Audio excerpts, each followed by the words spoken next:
Hey, good morning. It's your sister Shy Soul coming back with part 2 of a little bit about me. I had to go back to see where I stopped at because I don't want to repeat a lot of things, because I do tend to repeat a lot of things because I'm old and just old.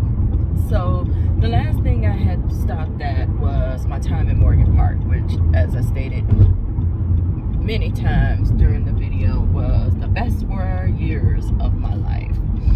And in fact, I'm so excited that for my 35-year reunion, we're having it down here.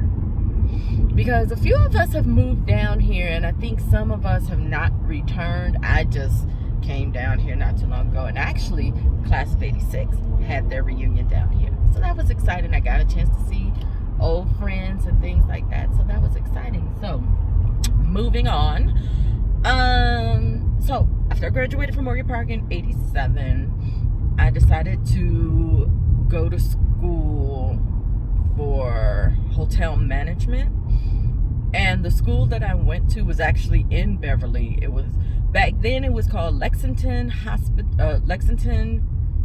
Institute for Hospitality Careers, something to that effect, I believe. I don't even remember. It turned to Lexington College and everything. So I went. So this school actually came to visit Morgan Park, and I was in a food service class, learning about cooking and things like that. So I was like, oh, this sounds interesting. So my great grandmother had left us money to go to school with, and I'm like, okay, I'm gonna use this money, pay for school, because I did get a scholarship.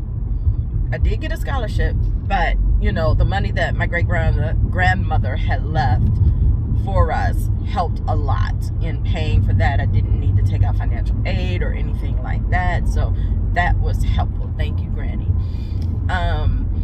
So I go to Lexington, which was on 109th and Western, not too far from where Morgan Park was. Right now, I think the county fair extended into their parking lot, or into that space.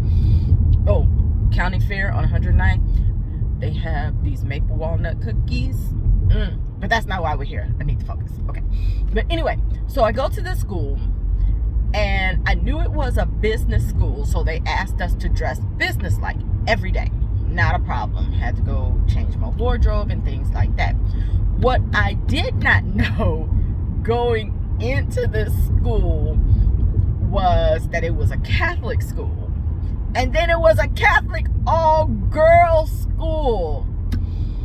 Okay, I told y'all before, when I graduated from St. Felicitas, I was kind of done with the Catholicism thing. Then I end up here. Oh my God. So, the classes were small because Lexington was a small school. So, there were only 3 black girls in this school. Me and 2 others. So, the 2 others, when I got there, were in the second year. I was in the first year. I was the only black woman. I don't call myself POC. So get there, taking classes. That first year, I thought I was wanting to go into food service, and you know, found out I didn't like cooking so much. I didn't, and decided the second year I was going to focus on hotel management. And so took the classes, found out that Lexington, I don't know how long it was in existence before I attended, but apparently it was popular because there were women from other states and from other countries that came to Lexington. The one tripped out thing, okay, so little Catholic history. So the old Vatican Council had certain rules that every Catholic church had to follow, which came from the Church of Rome. And everybody spoke Latin. The priest said mass with their backs facing to you. And I don't know if they required the women to wear dresses all the time, but I know that they had to wear something on their heads when they took communion. So after Vatican II, a lot of those, and there were some other things that they did, which was out and out racism and anti-Semitic and all those type of things that they needed to make changes, which came up with the Vatican II Council, where changes were made, where the church allowed everyone to speak the language that they spoke. No one didn't have to speak Latin during Mass. The priest started to say Mass with facing the congregation and things like that. So to me, that's all I knew growing up, because I always say I was an after Vatican II baby. This stuff, all this other stuff was foreign to me, you know. So come to Lexington, I found out they're part of this group called Opus Dei. Now, if you've heard of this before, in the Dan Brown books, the Da Vinci Code, and you know, they have a lot of the old Vatican restrictions, like the priest wore long garments, and now I don't know about nuns or anything like that, but in this sect of Catholicism, which I said was like a cult, kind of. So the women did not, there was a group of women who did not marry, but did not become nuns, and they lived a celibate life, which, you know, I don't understand that. Like I said, after Vatican II, baby. So found that interesting. When I would attend Mass, the priest did the old-fashioned thing, saying Mass, which is the clergy service in the Catholic Church is called Mass, with his back to us and things like that. So just kind of weird things. And in the chapel, which was on the second floor of the building, every time someone passed by, they would open the door and genuflect, which was basically acknowledging the body and blood of Christ that was inside. And a genuflect is just like taking a knee, and some people would make the sign of the cross and things like that. So I don't want to get all into that, but so it was interesting, right? So me and your girl, being the only black chick there during Black History Month, I have this Pan-African flag that I still have to this day, that I got from WGN Flag Company on South Chicago off of 79. And I would put that up, and I would put up pictures of black leaders and things like that. And, you know, they were taken aback at first, but they allowed it, because what were you going to do? You're going to tell me, no, I cannot acknowledge Black History Month? Are you serious? Me being the only black woman there? But anyway, so your sister was a rebel.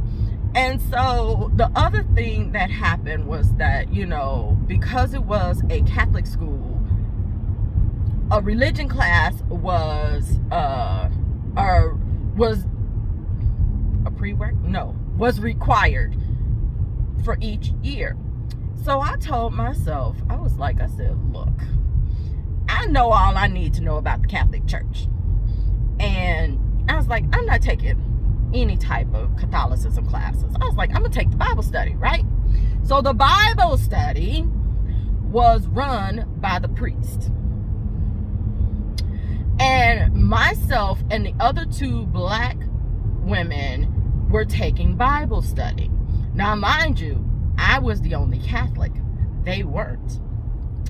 I remember one day, this priest sitting up here telling us that if you were not Catholic and baptized in the Catholic Church, you were not going to heaven.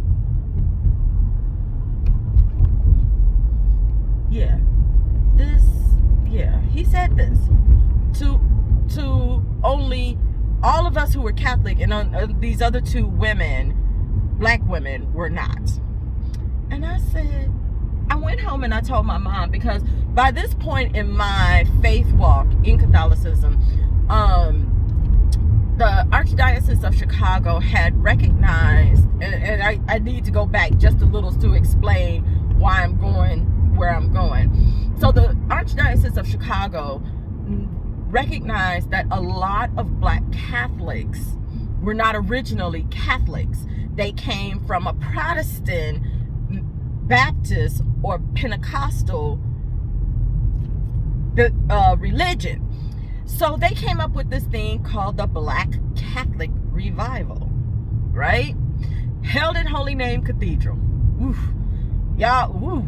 When I tell you, those were the best years of my faith walk in the Catholic Church, because I was introduced to Pentecostalism, more Church of God in Christ and things like that, and catching the Spirit and speaking in tongues and things like that. So that was this.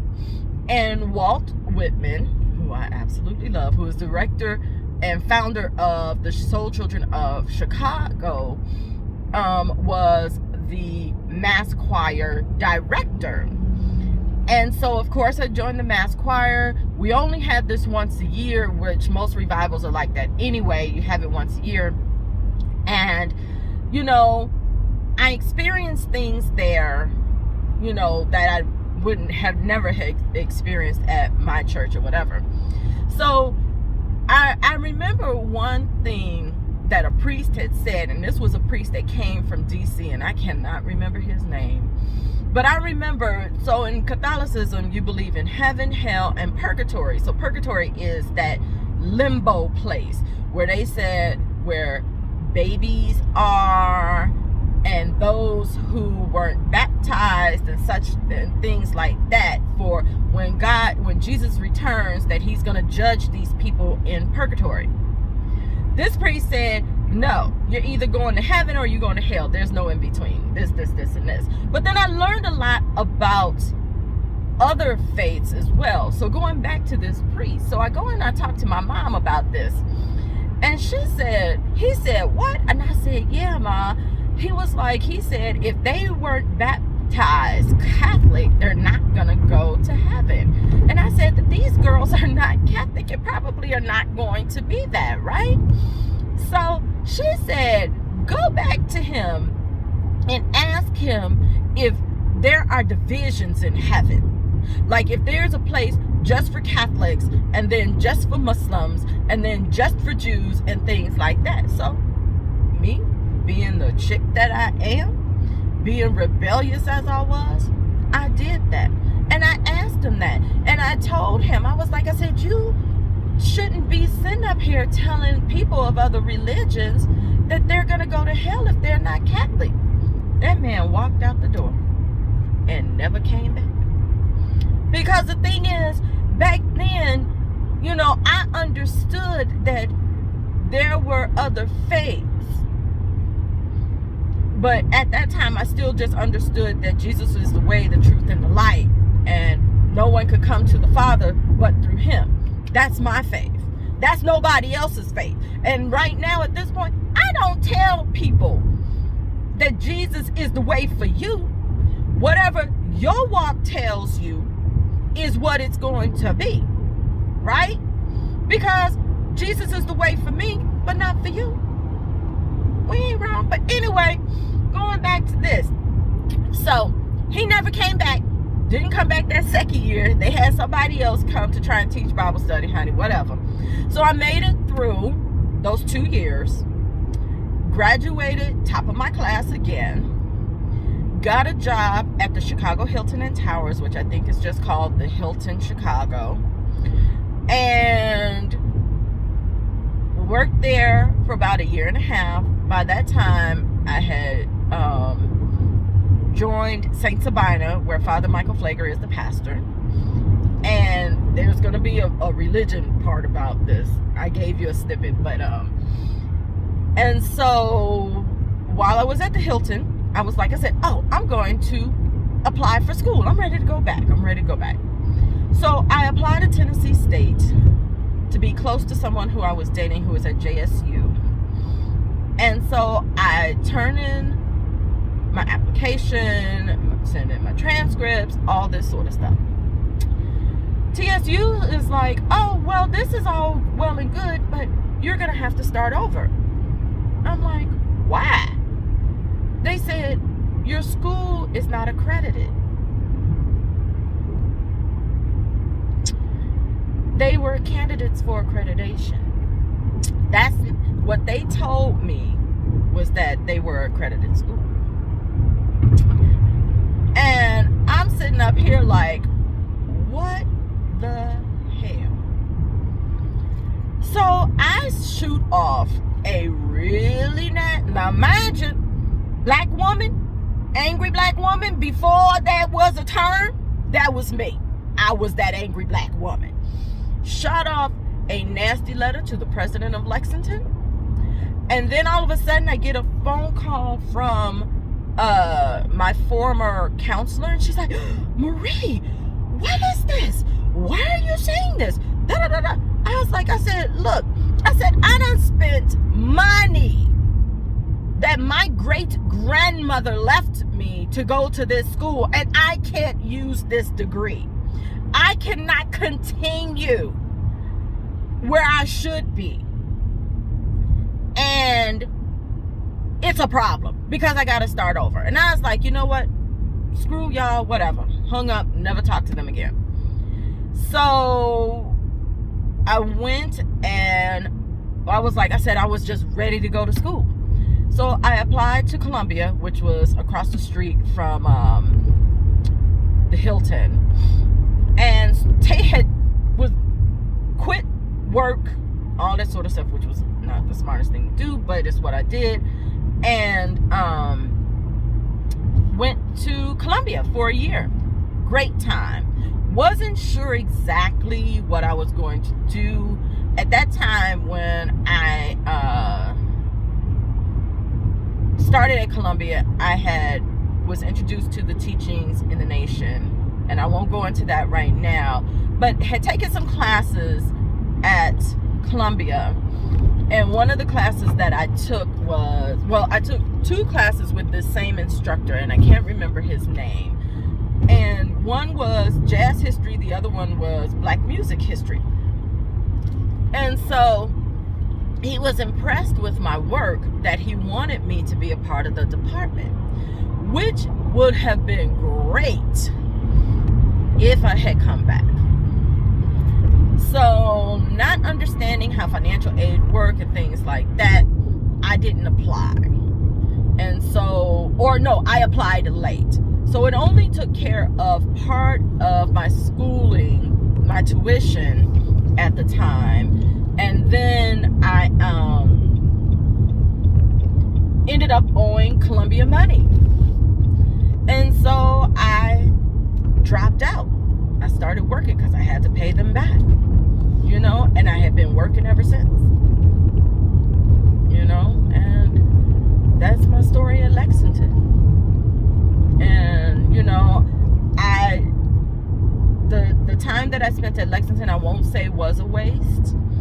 I learned some great skills, great cooking skills. I still have my chef's knife, which I need to get fixed.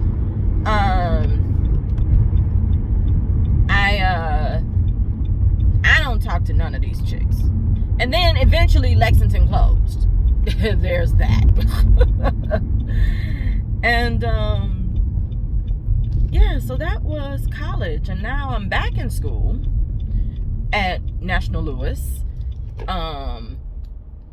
My transcripts from Lexington were null and void. The two classes that I took there, I can't remember if they accepted them or not, but I know that they accepted my year at Columbia. So I don't know where I'm at in finishing this. I have just recently figured out what the heck it is I wanted to do, which is communications with a focus on public policy. And so at 50 years old, Yes, in 50. I decided to go back to school because my children were older, and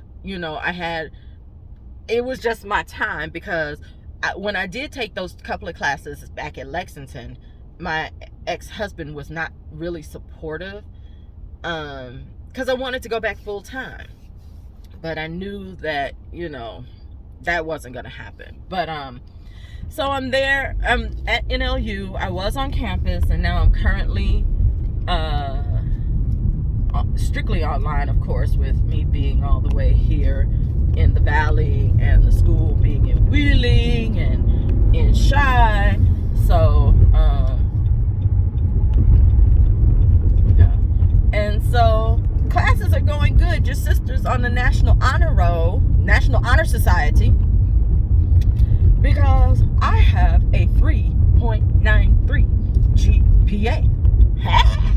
So I'm taking it a lot more seriously, because of course this is my money, and well, really not. I have only had to pay for 1 year of school, which I ended up having to drop out because I needed to take care of my youngest one.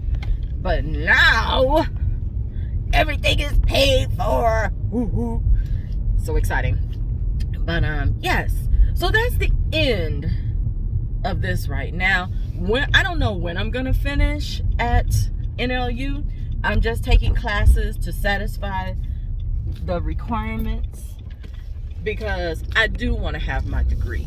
Because even though I have a ton of experience, people don't look at that ton of experience without letters after your name.